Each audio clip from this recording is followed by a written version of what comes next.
Assalamualaikum warahmatullahi wabarakatuh, selamat datang di Fokus Channel, tempat berkumpulnya orang-orang sukses. Kali ini saya akan membagikan sebuah kisah tentang Nabi Yunus. Allah memerintahkan Nabi Yunus untuk berdakwah kepada penduduk Ninawa yang juga disebut kaum Assyria. Kaum Assyria ini tinggal dan bermukim di bagian utara Irak atau tepatnya di daerah Mosul.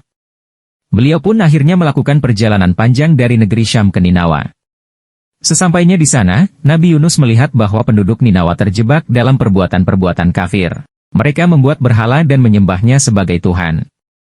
Ritual penyembahan berhala ini sudah berlangsung sejak lama. Nabi Yunus yang dianggap orang asing oleh penduduk Ninawa, Nabi Yunus berusaha keras untuk berdakwah menyampaikan ajaran Allah. Beliau ingin agar penduduk Ninawa kembali bertaubat dan menyembah serta mengikuti ajaran Allah. Namun, penduduk Ninawa tidak memperdulikan perkataan Nabi Yunus.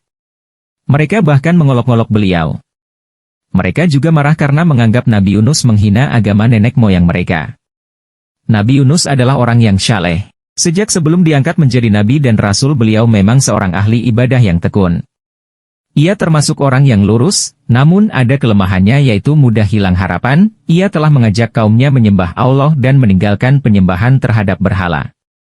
Meninggalkan kemaksiatan dan kedurhakaan. Namun di antara sekian banyak kaumnya itu hanya 2 orang yang mau mengikutinya. 2 orang itu adalah Rubil dan Tanuh. Rubil seorang yang alim dan bijaksana sedangkan Tanuh seorang yang tenang dan sederhana. Nabi Yunus mengancam kaumnya bahwa jika dalam tempo 30 hari mereka tidak mau insyaf, tidak bertaubat kepada Allah maka akan diturunkan siksa. Allah mencela batas waktu itu dan supaya ditambah 10 hari dengan demikian turunnya siksa itu menjadi 40 hari. Beliau kembali kepada kaumnya untuk menyampaikan bahwa tenggang waktu bagi mereka ditambah 10 hari. Selepas itu mereka akan disiksa. Tetapi kaumnya tidak mau menggubrisnya, mereka malah berani menunggu datangnya siksa itu. Nabi Yunus merasa putus asa atas kebengalan kaumnya itu. Ia pergi meninggalkan mereka.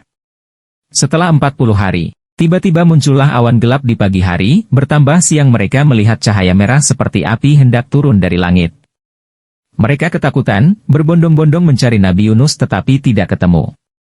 Tak seorang pun mengetahui tempatnya. Lalu mereka bertaubat dan menjalankan ajaran Nabi Yunus. Maka siksa tak jadi diturunkan. Setelah peristiwa itu, Nabi Yunus tetap meninggalkan kampung kaumnya karena marah. Padahal Allah belum mengizinkannya, maka Nabi Yunus pergi ke tepi laut, ia menumpang sebuah kapal, penumpang kapal sebenarnya sudah banyak. Ketika tiba di tengah laut kapal itu oleng dihantam ombak. Semua perbekalan sudah dikurangi, namun kapal tetap oleng. Nahoda memutuskan untuk melempar salah seorang penumpang ke laut. Diadakan undian, diundi 3 kali selalu nama Yunus yang keluar. Tak dapat ditolak lagi maka Nabi Yunus dilempar ke tengah laut.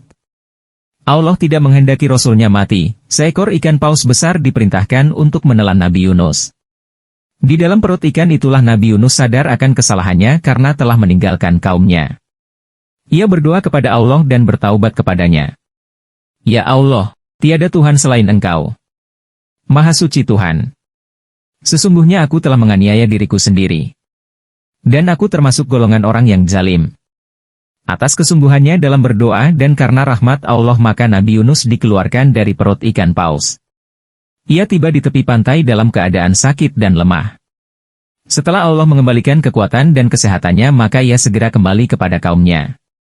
Ternyata kaumnya itu menyambut kedatangannya dengan gembira.